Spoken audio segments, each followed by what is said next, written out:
DBC নিউজের নিয়মিত আয়োজন সংবাদ সম্প্রসারণে সবাইকে স্বাগত জানাচ্ছি। আমি সোনিয়া আফরিন ঈশিতা। দিনের বাছাই করা সংবাদ এবং এর পর্যালোচনা নিয়ে সংবাদ সম্প্রসারণে আজ অতিথি হিসেবে অনলাইনে যুক্ত আছেন দ্য ফাইন্যান্সিয়াল পোস্টের প্রধান সম্পাদক এম এ আজিজ এবং সিনিয়র সাংবাদিক মোহাম্মদ আব্দুল বারী। আপনাদের দুজনকেই স্বাগত জানাচ্ছি আমাদের আজকের সংবাদ সম্প্রসারণে। আমরা আজকে দুটো বিষয় নিয়ে আলোচনা করতে চাই। একটি হচ্ছে স্থানীয় সরকার নির্বাচনের বিধিমালা সংশোধনী উদ্যোগে কিছু বিষয় নিয়ে আলোচনা করতে চাই এবং সেই সাথে পুশিন নিয়েও আলোচনা করতে চাই। শুরু করতে চাই স্থানীয় সরকার নির্বাচন নিয়ে। আসতে চাই এম এ আজিজ, আপনার কাছেই শুরুতে আসতে চাই। স্থানীয় সরকার নির্বাচনে বিধিমালা সংশোধনী উদ্যোগ নিয়ে বেশ কিছু কথাবার্তা হচ্ছে, সমালোচনা হচ্ছে।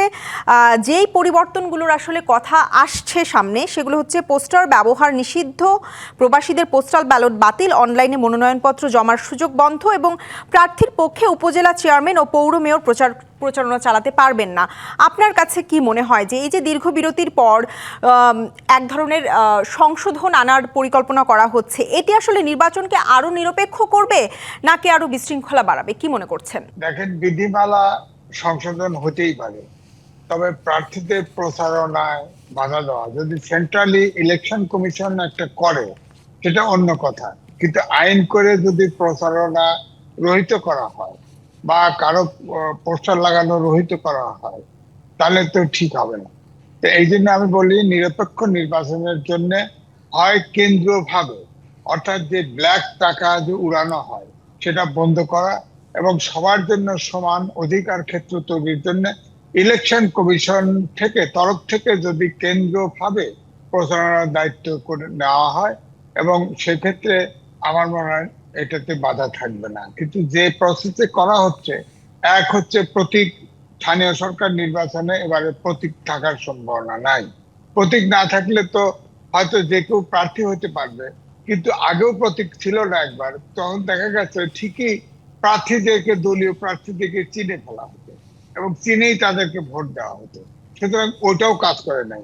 বাংলাদেশে আমার মনে হয় যে সবার ভিতরে গণতান্ত্রিক চেতনা যদি কাজ না করে তাহলে কোনো আইন কিন্তু নিরপেক্ষ নির্বাচনের জন্য সহায়ক হওয়া খুব কঠিন। সুতরাং আমি এই জন্যই, যদি সম্ভব হয়, হয়তো ফান্ড বেশি লাগবে, কেন্দ্রীয়ভাবে অর্থাৎ প্রত্যেকটার এলাকার নির্বাচনের জন্য ইলেকশন কমিশন আমার মনে হয় একটা মাঝামাঝি দায়িত্ব পালন করতে পারে। সেভাবে যদি আরপিও সংশোধন করে আমার মনে হয় নির্বাচনে আপনার যে একজন 100 কোটি টাকা বা একজন 20 কোটি টাকা খরচ করলো, আরেকজন কোনো টাকাই খরচ করতে পারলো না, আরেকজন সভা করতে পারলো, আরেকজন করতে পারলো না, পোস্টার একজন লাগাইতে পারলো, আরেকজন লাগতে পারলো না, এটা হয় না। আমার মনে হয় কেন্দ্রীয় ভাবে একটা সমাবেশ বা দুটো সমাবেশ যারা করবে সেটা করতে পারে এবং খরচা যত প্রচারণা সেটা ইলেকশন কমিশনের মাধ্যমে হতে পারে। এইটি আমাদের। আমি একটু আসতে চাইবো আব্দুল বারী আপনার কাছে। এই যে ডিজিটাল যুগে এসেও আসলে বলা হচ্ছে যে ইভিএম তুলে দিয়ে পুরোপুরি ব্যালটে ফিরে যাওয়ার একটা কথাবার্তা চলছে এবং সেই সাথে এই যে নির্বাচনী পোস্টার নিষিদ্ধ করার এই সিদ্ধান্তকে আপনার কাছে কি মনে হয় যে এটি কি আসলে এক ধাপ পিছিয়ে যাওয়া বলবেন আপনি, নাকি আসলে মাঠ পর্যায়ের বাস্তবতা বিবেচনা করে এটি আসলে সাহসী এবং সময়োপযোগী সিদ্ধান্ত? কি মনে করছেন? আমি মনে করি যে নির্বাচনটা হচ্ছে মানুষের মৌলিক অধিকার এবং স্থানীয় সরকার নির্বাচনে যারা আসে এর নির্বাচনী জুরিডিকশনটা একটা সীমিত গণ্ডির মধ্যে থাকে। যখন এটা এমপি নির্বাচন হয় বা জাতীয় পর্যায়ের নির্বাচন হয় তখন জুরিডিকশন এত বেশি থাকে যে অনেক সময় চেনা সম্ভব হয় না। কিন্তু লোকাল পৌরসভা, ইউনিয়ন কাউন্সিল চেয়ারম্যান বা মেম্বার যারা নির্বাচন করে তাদেরকে সবাই চেনে। সেখানে আগে কিন্তু দলীয় কোনো প্রতীক ছিল না, যার যার মতো ভোটে দাঁড়াতো, লোক ভোট দিত। ইলেকশন কমিশনের যে কাজটা ছিল সেটা হচ্ছে লেভেল প্লেইং ফিল্ড তৈরি করা। এই লেভেল প্লেইং ফিল্ডটা কি? এই ফিল্ডটা হচ্ছে যাতে একজন পয়সা নিয়ে বেশি না করতে পারে, এটাকে সমান করার জন্য এই সিদ্ধান্তটা নেওয়া হয়। এই জন্য ইলেকশন কমিশন ঠিক রেফারির মতো যাতে নিরপেক্ষভাবে সবাই সমান অধিকার পায় সেইটা এই কারণের জন্যই করা হয়। আমি তো মনে করি যে আজিজ ভাইয়ের সাথে আমি একমত যে ইলেকশন সবার জন্য এই থাকা উচিত। জি, এম এ আজিজ, আমি যদি আরেকটা বিষয় নিয়ে একটু কথা বলতে চাই যে প্রস্তাবিত বিধিতে আরও বলা আছে যে নিষিদ্ধ বা নিষেধাজ্ঞার আওতাধীন কোনো রাজনৈতিক দল বা সংগঠনের সঙ্গে সম্পৃক্ততা নেই এই মর্মে অঙ্গীকারনামায় সই করতে হবে সম্ভাব্য প্রার্থীকে। এটি চূড়ান্ত হলে স্থানীয় নির্বাচনেও আসলে বলা যায় যে আওয়ামী লীগের নেতাকর্মীদের প্রার্থী হওয়ার সুযোগ থাকবে না, এবং এটি নিয়ে আসলে অনেকে অনেক ধরনের কথা বলছে। একটু আপনার পর্যালোচনা জানতে চাইবো। না, দেখেন, আওয়ামী লীগ কার্যক্রম নিষিদ্ধ করে অধ্যাদেশ জারি করেছে। এখন আপনি একদিকে প্রতীক রাখবেন না, আবার প্রার্থীও হতে দিবেন না। আন্ডারস্ট্যান্ডিং, হ্যাঁ, লিখিত থাকতে পারে, কারণ এদেশে জিএনপি আছে, হরকাতুল জিহাদ আছে, এরকম বহু সন্ত্রাসী গ্রুপ আছে, দল আছে, আন্ডারগ্রাউন্ড পার্টি আছে, সেখানে তো লিখিত চাইতে পারে, এটা ঠিক। কিন্তু সেই কারণে যদি পলিটিক্যালি ব্যবহার করা হয়, এই অস্ত্রকে রাজনৈতিক ভাবে ব্যবহার করা হয়, এখন একজন আওয়ামী লীগের যদি সমর্থক হয়, সে যদি নির্বাচন করতে আসে, আপনি প্রতীক দিলেন না, একটা এলাকার গণ্যমান্য একটা ব্যক্তি নির্বাচন করছে, একজন সমর্থক, সে হয়তো আওয়ামী লীগের সমর্থক, এখন সে অঙ্গীকারনামা দিবে, তার বাক ব্যক্তি স্বাধীনতাকে হরণ করা হলো না? আপনার সংবিধানে তো আছে 39 অনুচ্ছেদে বাক ব্যক্তি স্বাধীনতা, আপনি তো শুরুতেই আপনি বাক ব্যক্তি স্বাধীনতা হরণ করে নিলেন, এটা তো হলো না। আবার ধরেন নিষিদ্ধ সংগঠন অনেক আছে, আন্ডারগ্রাউন্ড পার্টি অনেক আছে, জঙ্গি সংগঠন আছে, এমনকি আপনি আমাদের হিল ট্যাক্সের স্বাধীনতা চায় একটা অংশে, নাথান বম, সে জানা যায় যে মিজোরামে আশ্রয় নিয়ে আছে, সেও যদি ইলেকশন করতে চায়, আপনি তাকে বাড়িতে করবেন তো। সুতরাং আমার মনে হয় এই বিষয়টি গণতন্ত্রের পথযাত্রা বন্ধ না করে এমন কোন আইন বা এমন কোন বিধিনিষেধ আরোপ করা উচিত হবে না, তবে নিয়ন্ত্রণ থাকা উচিত। কারণ আমাদের দেশে অনেক সন্ত্রাসী দল আছে, অনেক নিষিদ্ধ দল আছে, তারা যাতে নির্বাচনে না আসতে পারে।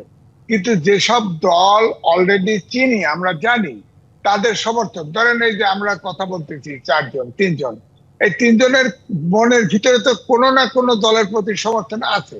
এখন আমি কি করে আমাকে হলফ প্রমাণ নিবে বা লিখিত নিবে যে আমি কোনো সমর্থক না? এটা তো হয় না, এরকম লোক তো পাবেন কঠিন। আপনার শিক্ষিত লোক কোনো না কোনো জায়গায় সমর্থন করে।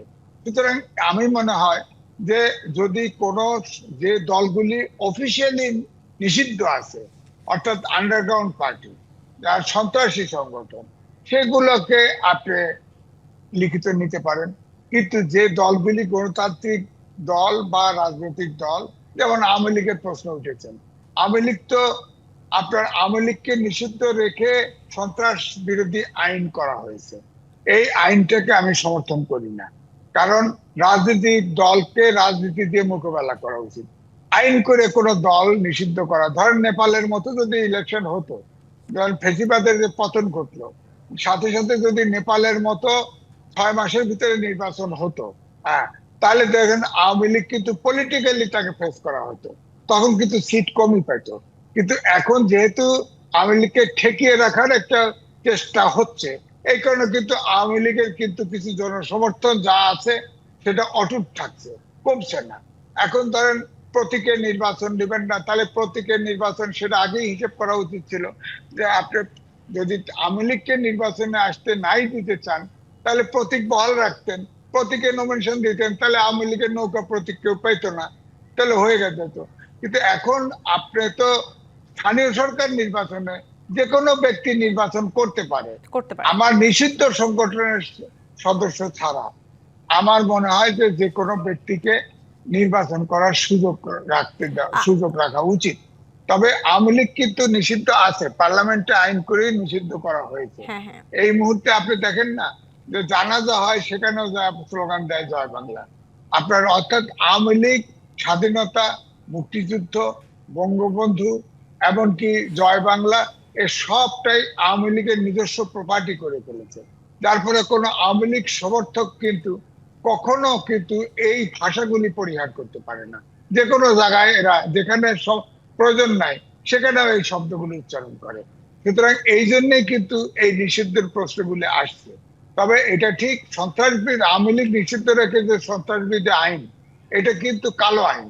এটা আপনি দেখেন 1974 সালে আওয়ামী লীগ একটা আইন করেছিল, ডিটেনশন স্পেশাল পাওয়ার অ্যাক্ট। 15 আগস্টের পরে যত লোককে মোস্তাক জেলে নিছে তার 80% ছিল আওয়ামী লীগের করা 74 সালের আইন। এখন ধরেন এই আইনটা যদি বলবৎ থাকে, এবং ট্রাইব্যুনালে বিচার আছে। ট্রাইব্যুনাল যদি আওয়ামী লীগকে বলে সন্ত্রাসী সংগঠন, এটা যদি নিষিদ্ধ হয়, তাহলে ধরেন এখনকার বিরোধী দল জামাত, এনসিপি আন্দোলন করতে গিয়ে আপনার আইন শৃঙ্খলার অবনতি ঘটালো, তারা নিষিদ্ধ করে দিতে পারে। জি, এই যে একটু আইন শৃঙ্খলা নিয়ে যখন আপনি কথা বলছেন, একটু আমি এই বিষয়টায় আমি আসতে চাই আব্দুল বারী আপনার কাছে। যে ইসি থেকে আসলে বলা হয়েছে যে স্থানীয় সরকার নির্বাচনে সেনা মোতায়েন করবে না, পুলিশ দিয়েই পরিস্থিতি মোকাবেলা করা হবে। সেক্ষেত্রে আপনার কাছে কি মনে হয় যে শুধুমাত্র পুলিশ দিয়েই আঞ্চলিক উত্তেজনা নিয়ন্ত্রণ করা সম্ভব হবে? আমি তার আগে একটা কথা আসি, যে আজিজ ভাই যেটা বললেন যে এডিমটেরিম গভর্নমেন্ট, ডক্টর ইউনূস সাহেবের গভর্নমেন্ট, যে আসল কাজটা ছিল তাদের একটা নির্বাচন হয়ে দেওয়া, সেই কাজটা বাদ দিয়ে ওনারা সংস্কারের নাম করে যে সময় ক্ষেপণটা করলেন, এই সময় ক্ষেপণ আসল কাজ বাদ দিয়ে কিন্তু ওরা অন্য কাজে ওনারা গেলেন। ঠিক এইরকমই একটা ঘটনা আপনাদেরকে মনে করিয়ে দিই। এরা আজিজ ভাই নিশ্চয়ই জানেন যে 90-এর গণ আন্দোলনের সময় এরশাদ সাহেবের যে জাতীয় পার্টি ছিল, তাকে কিন্তু ইলেকশন দেওয়া হয়েছিল, যদিও শুধু একটা জায়গায় এরশাদ সাহেব সকল রাজনৈতিক দল যারা রেডিও টেলিভিশন ব্যবহারের সুযোগ পেয়েছিল, এরশাদ সাহেবকে সেটা দেওয়া হয়নি, কিন্তু তার দলকে নিষিদ্ধ করা হয়নি বা তাকে ভোটের অধিকার রহিত করা হয়নি। আমার জানা মতে, আজিজ ভাই সংশোধন করে দেবেন, 37 সিট মেবি জাতীয় পার্টি ওই সময় পেয়েছিল এই নির্বাচনে। ঠিক আওয়ামী লীগও বাংলাদেশের বৃহত্তর রাজনৈতিক যে দুটি দল রয়েছে বাংলাদেশে, একটা আওয়ামী লীগ, একটা বিএনপি, রাজনৈতিক যে সংজ্ঞা, সেই সংজ্ঞা অনুসারেও কিন্তু এই দুটি দলই রাজনৈতিক সংজ্ঞায় সংজ্ঞায়িত বৃহৎ দল। এই বৃহৎ দলের সমান অন্য দলগুলো কিন্তু নেই। খেয়াল করে দেখেন, ছোট দলগুলো সবসময় কখনো আওয়ামী লীগ কখনো বিএনপির সাথে তারা একটা ঐক্য করে তারা নির্বাচনে আসে। এখন বলতেছি যে নির্বাচন আমার অধিকার, সেটা আমাকে নিষিদ্ধ আপনি কেন করবেন? আপনি নিষিদ্ধ করেছেন দল, যেরকম বলছেন যে আওয়ামী লীগ নিষিদ্ধ, দল ঘোষণা করা হয়েছে।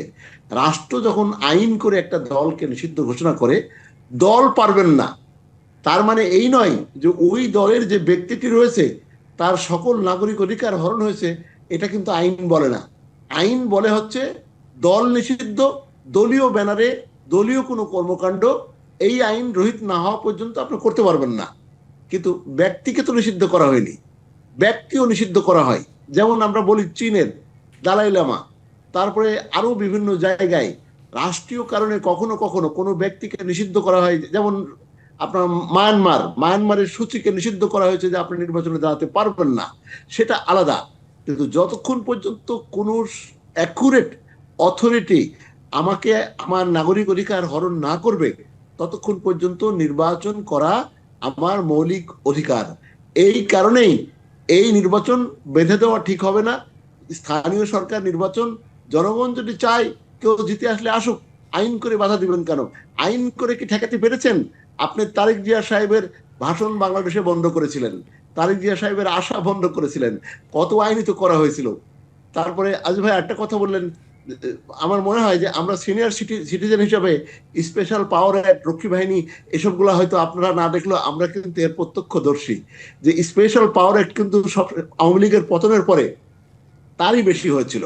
আবার দেখেন, আরেকটা কথা আছে, স্পেশাল পাওয়ার অ্যাক্ট যখন আবার শেখ হাসিনা যখন এটা চালু করলেন, সে সময় আমি ইত্তেফাকের এডিটোরিয়ালটা এডিট করতাম।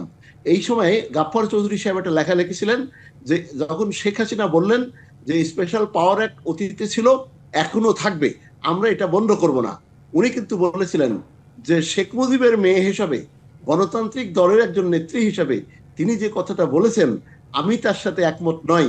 আমি এই লেখার পরে হয়তো রাষ্ট্রীয় অনুকূল্য পাবো না, দাওয়াতও পাবো না, না পাবো, কিন্তু আরেকটা 15ই আগস্ট হতে দেব না, এই কথা উনি লিখেছিলেন। ওই গাফফার চৌধুরীর লেখা এটা ছিল। ঠিক জি, আব্দুল বারী, এই বিষয়ে আমরা কথা বলবো। আমাদের সময় হয়েছে একটি বিরতির পরে ফিরে এসে আমরা আরো বিস্তারিত আলোচনা করব। বিরতির পর আবারও স্বাগত জানাচ্ছি সংবাদ সম্প্রসারণে। আমাদের সঙ্গে দুজন অতিথি যুক্ত আছেন, আব্দুল বারী এবং এম এ আজিজ।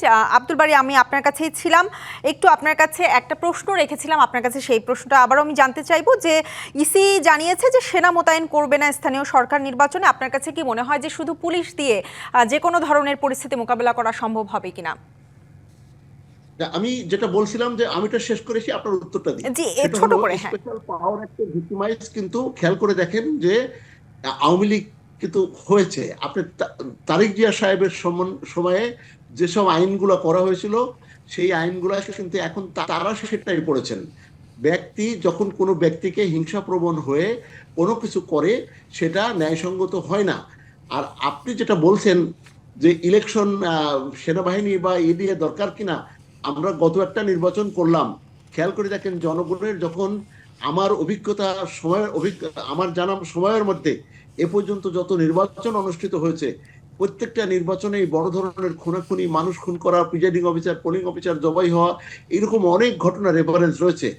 যখন জনসমর্থন সম্পূর্ণ থাকে, সেক্ষেত্রে পুলিশ সেনাবাহিনী কোনোটারই দরকার হয় না। যখন ন্যায় কাজ করে এবং নিরপেক্ষভাবে কোনো কাজ করানো হয়, তখন কিন্তু সেনাবাহিনী কিংবা পুলিশ এটা কিছুই লাগে না। আপনার গত নির্বাচনে আমাদের যে বর্তমান সরকার যে নির্বাচিত হয়ে আসলেন, আপনি নিশ্চয়ই এটা প্রত্যক্ষ করেছেন যে এই নির্বাচনে সহিংসতা কিন্তু কোথাও হয়নি। আর অতীতের নির্বাচনে আমরা পোলিং অফিসারকে জবাই করতে দেখছি, প্রিজাইডিং অফিসারকে করতে দেখছি, পুড়িয়ে দিতে দেখছি, লুটপাট হতে দেখছি। কিন্তু এবারকার নির্বাচনে আপনাকে বলতেই হবে যে সেনাবাহিনী বা ফোর্স নয়, দরকার হলো জনসমর্থন, এবং জনসমর্থন পেতে হলে নিরপেক্ষতা থাকতে হবে, ন্যায় থাকতে হবে। যদি আপনার কাছে কি মনে হয় যে আসলে এই বর্তমানে স্থানীয় সরকার নির্বাচন কতটা নিরপেক্ষতা বজায় রাখতে পারবে বলে আপনি মনে করছেন? আমি মনে করি যে এখন আওয়ামী লীগ নিষিদ্ধ, তারা দলে আসতে পারবে না। এখন বলতে গেলে জামাত ইসলাম এবং বিএনপি, এই দুটি দল দলীয়ভাবে আসুক বা না আসুক, যদি ব্যক্তিগতভাবেও আসে, স্থানীয়ভাবে কারা বিএনপি করে, কারা জামাত ইসলাম করে, কারা আওয়ামী লীগ করে, পিপল নো এভরিবডি।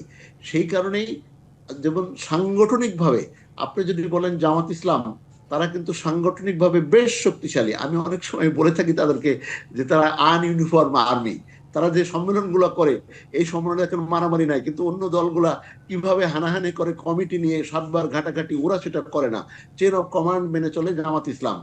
জামাত ইসলাম যদি ভোটের মাঠ পাহারা দেয়, তাহলে সেক্ষেত্রে এই নির্বাচনের মতোই হবে, এবং রিগিং করা বা জোর করে রাষ্ট্রীয় ক্ষমতা ব্যবহার করে এটা কেউ কেড়ে নিতে পারবে বলে আমার মনে হয় না। কারণ দল যখন সক্রিয় থাকে, সাংগঠনিক বিস্তার যখন রুট লেভেল পর্যন্ত থাকে, it is not easy to change out anybody. আপনি খেয়াল করে দেখেন অনেক রাষ্ট্র সেনাবাহিনী বা অন্যান্য শক্তি যখন ক্ষমতা নেয় আর জনসমর্থন যখন থাকে, সেনাবাহিনী পর্যন্ত ঘরে উঠে যায়। আমরা গতদিনে 111 দেখেছি, আমরা গতদিনে এই যে আমাদের সরকারগুলো দেখতেছি, জনসমর্থনের উপরে নির্ভর করে যে এই নির্বাচন কতটা গ্রহণযোগ্যতার মধ্যে হবে। আব্দুল বারী, আমরা আপনার বক্তব্য একেবারেই পরিষ্কার। আমরা একটু পরের বিষয় সেটি নিয়েও কথা বলতে চাই। আমাদের সময় যেহেতু আসলে খুবই স্বল্প, সীমান্তের বর্তমান যে উত্তেজনা সেটি নিয়ে একটু কথা বলতে চাই। গেল কয়েকদিন ধরে বিএসএফ এর পুশিনের চেষ্টা চলছে, এবং আমরা যদি দেখি যে আজও লালমনিরহাট, চাঁপাইনবাবগঞ্জ, নওগাঁ ও পঞ্চগড় সীমান্ত দিয়ে আরও ৮৮ জনকে ঠেলে পাঠানোর চেষ্টা করা হয়েছে। একটু আমি আসতে চাইবো এম এ আজিজ আপনার কাছে, যে পশ্চিমবঙ্গে আসলে দীর্ঘ সময় পর যে রাজনৈতিক পরিবর্তন এলো এবং নতুন মুখ্যমন্ত্রী তিনি দায়িত্ব নিয়েই বললেন যে অনুপ্রবেশকারীদের হটানো হবে, এরকম একটি ঘোষণাও তিনি দিলেন। এই যে ভারতের কেন্দ্রীয় রাজনীতি এবং রাজ্য রাজনীতির এই অভিন্ন মেরুকরণ, আপনার কাছে কি মনে হয় যে বাংলাদেশের সীমান্তকে দীর্ঘমেয়াদী একটা স্থায়ী অস্থিরতার মধ্যে ফেলে দিচ্ছে কিনা? দেখেন, শুভেন্দু অধিকারী, তিনি, তার মা কিন্তু বাংলাদেশি, তো তার মাকে তো পুশব্যাক করছে না, এবং মায়ের গর্ভে সন্তান সে, তাহলে তাদেরকে আগে পুষিন করুক না বাংলাদেশে, আমরা আশ্রয় দেব, সমস্যা না। হ্যাঁ, কিন্তু সেটা করছে না। কিন্তু আপনি দেখেন, সে কিন্তু মমতা ব্যানার্জির ডান হাত ছিল। ভারতকে বিজেপিতে ঘুরে গিয়ে বিজেপি নির্বাচন করেছে, এবং শুরু থেকেই, ইলেকশন ক্যাম্পেইন থেকেই সে অতিমাত্রায় হিন্দুত্ববাদী প্রমাণ করার চেষ্টা করছে। আমার কাছে মনে হচ্ছে যে কাঁটাতারের জন্য বেড়া দিচ্ছে। আবার পুশিন সেই 1950 সালের ব্রিটিশ আইন, যে বাংলা ভাষী আসামিদের খেলাও, সেই আইন প্রয়োগ করতেছে। এখন তাদের অনেকের জন্মগ্রহণ করছে, অনেকের নথিপত্র নাই, জন্মগ্রহণ ওই দেশেই জন্মগ্রহণ করেছে, তাদের নথিপত্র নাই, এগুলো নথিপত্র দেখাতে না পারলেই তাদেরকে আপনার কোয়ার্টার গার্ডে ঢুকায় দেওয়া হচ্ছে অথবা পুশ ইন করে দেওয়া হচ্ছে, চেষ্টা করা হচ্ছে। তো বাংলাদেশের বিজেপিও সতর্ক আছে, পুশ ইন করতে পারছে না, এটাও ঠিক।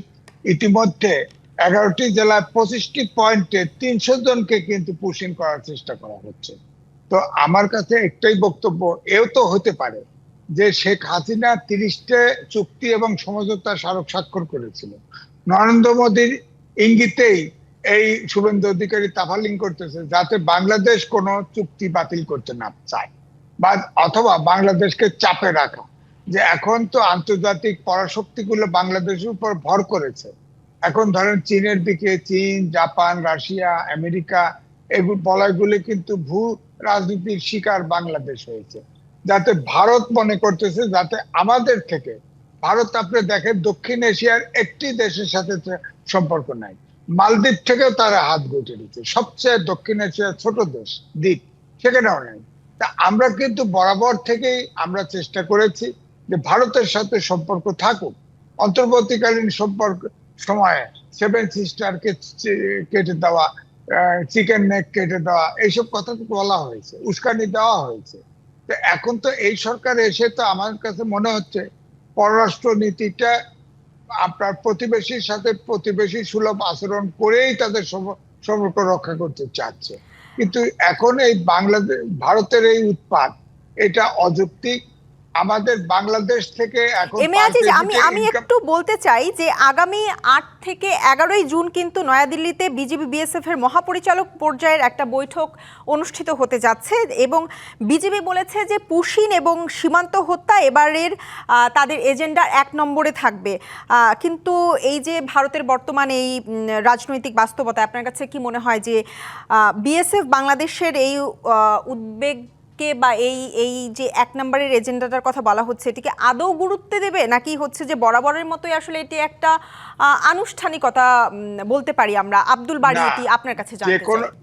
যে কোনো বৈঠকই হয়তো সামান্য ফল দিতে পারে। এম এ আজিজ, এই প্রশ্নের উত্তরটা আমরা একটু আব্দুল বারীর কাছ থেকে নিতে চাই। আমি যে কথাটা বলতে, আমি আজিজ ভাই বলবো, জি জি, হ্যাঁ, আমি যেটা বলতে চাচ্ছি যে আপনি খেয়াল করে দেখেন, যখনই একটা লোক নির্বাচিত হয়, নির্বাচিত হওয়ার পর তাকে একটা শপথ বাক্য পাঠ করানো হয়, বলা হয় যে আমি রাগ বা বিরাগের বশবর্তী হইয়া কাহারও বিরুদ্ধে এই কাজটা করিব না, হিংসা পোষণ করিব না, এটা বলা হয়। যখন একজন নির্বাচিত হয় তখন তার ম্যান্ডেট থাকে দেশ ও জনগণের মঙ্গল কামনা করব, উন্নতি করব, দেশের অনুগত্য থাকবো, দেশের প্রতি, সংবিধানের প্রতি থাকবো, এটা বলে করা হয়। শুভেন্দু অধিকারী তিনি যেখানে আসছেন, যেটা বললেন যে আসলে উনি কিন্তু আপনি খেয়াল করেন, আমি লং অফ দ্য টাইম আমি হ্যাবিচুয়েট টু ভিজিট ইন্ডিয়াতে আমি যাই। যারা বাংলাদেশ থেকে 47-এ মাইগ্রেট হয়ে ইন্ডিয়াতে গেছে তাদের ভিতরে সবসময় একটা এন্টি বাংলাদেশি মেন্টালিটি কাজ করে, আবার উল্টোটাও কিন্তু এখানেও কাজ করে। কলকাতাতে বিভিন্ন সময় বামফ্রন্ট বা ওই যে মমতা ব্যানার্জির সরকার আসার ফলে কিন্তু এই জিনিসটা ছিল না, কিন্তু শুভেন্দু অধিকারী যেহেতু বাংলাদেশ থেকে যাওয়া একটা লোক, তিনি বলেই বসেছেন যে তার মাকে রান্না করা ভাত ফেলে চলে আসছে, তাহলে তার ব্যক্তিগত দায়, ব্যক্তিগত শোধ নীতি গিয়ে উনি রাষ্ট্রযন্ত্রকে ব্যবহার করছেন, এটা উনি শপথের লঙ্ঘন করতেছেন। তার প্রমাণ দেখেন যে গরু নিয়ে যে কাজটা উনি করলো, উনি মনে করেছিলেন যে বাংলাদেশিদেরকে টাইট করবেন, অত সস্তা না, বাংলাদেশের ইকোনমি ভারতের উপরে নির্ভরশীল নয়, এবং দেখেন সেখানে উনি অর্ডার করলেন, এতে ক্ষতিগ্রস্ত তারা হয়েছে। কি পরিমাণ ক্ষতিগ্রস্ত হয়েছে যে রুট লেভেলে শুভেন্দুর বিরুদ্ধে আপনার এখন কিন্তু সেখানে ভিন্ন মত তৈরি হয়েছে। এখন যদি ভোট হয় তাহলে কিন্তু বিজেপি সেখানে দারুণভাবে হেরে যাবে, এটা প্রতীয়মান। এই যে আব্দুল বারী, আপনার বক্তব্য আপাতত একদমই পরিষ্কার, কিন্তু সময় স্বল্পতার জন্য আমি যে প্রশ্নটি আপনার কাছে রেখেছিলাম সেটি এখনো পরিষ্কার নয়। আশা করছি অন্য কোনো দিন নিশ্চয়ই এটি পরিষ্কার হওয়া যাবে। আপনাদের দুজনকে অসংখ্য ধন্যবাদ আমাদের আজকে সময় দেওয়ার জন্য। এই ছিল সংবাদ সম্প্রসারণ, ডিবিসির সঙ্গেই থাকুন।